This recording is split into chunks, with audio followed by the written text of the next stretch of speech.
contract, and so I'm listening. I'm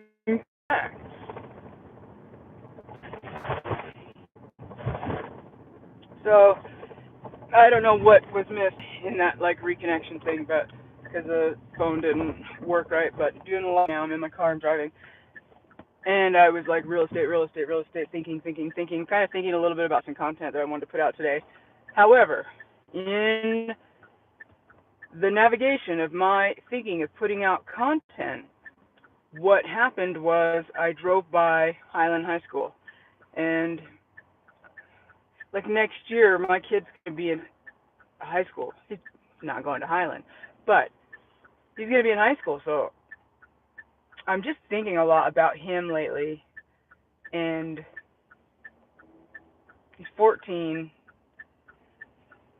It's girl crazy. It seems like already it's a little bit girl crazy, and his goal in life, his long term goal, is to be a performing, touring producer and DJ, which I have got to take like have mixed emotions about it, honestly, because like I was in the '90s and listening to amazing DJs. Yeah, that was my dream too.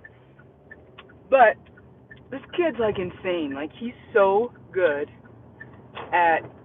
So I taught him to DJ on vinyl because I think it's irreverent if you're going to be a DJ and you don't know how to mix vinyl. So I kind of got him started on that. It's been about a year, and he's really like taken off with it. Like he loves it. Like loves house music. He likes a lot of music, but he loves house music, and he loves DJs. And so as I'm thinking about him, I'm thinking about high school, and he's just like growing. He's such an exceptional human being. He's growing up, turning into this man. Got crushes on girls, and I'm sure girls have a ton of crushes on him. And it's like mind blowing to watch this thing that used to be a little like, let's call him my little butterball, grow into this man that has facial hair. In any case, he's had facial hair since he was 9 months old. But not the point. Again, I was driving past Highland High. I tend to, what is it? I regress? Digress. I tend to digress sometimes. Driving by Highland, I was like, oh wow, he's gonna be in high school. I know that I'm a good parent I know I'm a good like 0 to 12 parent. I got that on lock. I don't really know how to be a teenage parent. I've never done it, and I was not an awesome teenager at the time. No, I was a teenager, and so his long-term goal must be a touring DJ, which I don't want to crush his dreams by any means. How many kids want? Well, how many 14-year-olds want to know that they want to do that when they grow up? Probably not that many. How many kids have had dreams of that? Probably a lot. He's really focused on the art of mixing, the art of musically categorizing things, the art of sound. He's creating his own beats now. And so is that a goal? Like, I feel like if I'm saying that's not a long-term goal for you, then I'm not doing justice as a parent, because I feel like I'm trying to decide what his long-term goals are instead of letting him decide what his long-term goals are.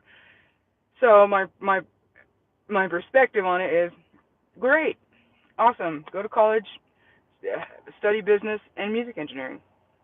I think that's a decent approach because I actually think the kid can do whatever he wants to do. And my job as a parent is to guide, and it's actually my job as a parent is really a blessing of just being allowed to have him in my space and watch him develop into this amazing human that he has developed into, or he is continuing developing into, but to support him in what he wants to do. And if he wants to do that, like, I feel like it's a disservice if I say, yeah, you don't want to be a DJ, because he really says he does, and I know that he has a passion for it. He's got a passion for the fame. And so those were my thoughts as I was driving past Highland. I don't know how it came up, but I just saw, they must have been on lunch break or something. I saw two teens, or whatever they are, two people, yeah, students outside talking, and I just thought to myself, like he's already going to the mall, hangs out with his friends, losing my grip. And I was just thinking to myself, like, how do you do that? How do you stay relevant and in touch with the kids when they grow? So I think the best thing to do is to support him in all of his endeavors and to give him as many avenues that I know of to create whatever it is he wants to create, and let him be responsible, trust him to be responsible enough to create and to be happy. Because honestly, I don't give two shits about what he does for a living. I really don't. A lot of people will disagree with me for that. My wife might. I don't care what he does. All I want for my boy is for, does that help or does that make it worse? All I want for my boy is for him to be happy. That's all I want for both my boys. Like, that's the end goal. It's like I want him to live a full life, a complete life, and to be happy and to find joy, to fall in love with as many things as they can.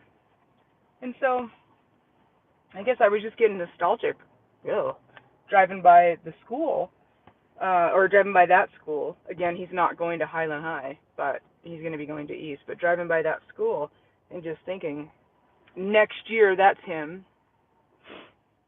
And what am I doing as a parent to support him? How can I be a better parent? How can I keep him close, but not strangle him? My oldest, Kamari, he is, my friend once said,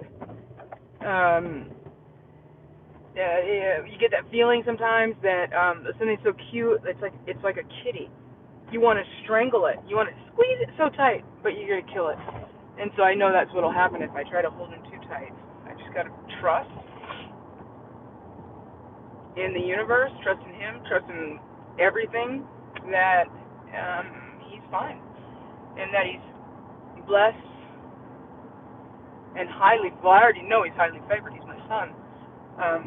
And maybe I'm biased because he's my son, but he is an exceptional human being.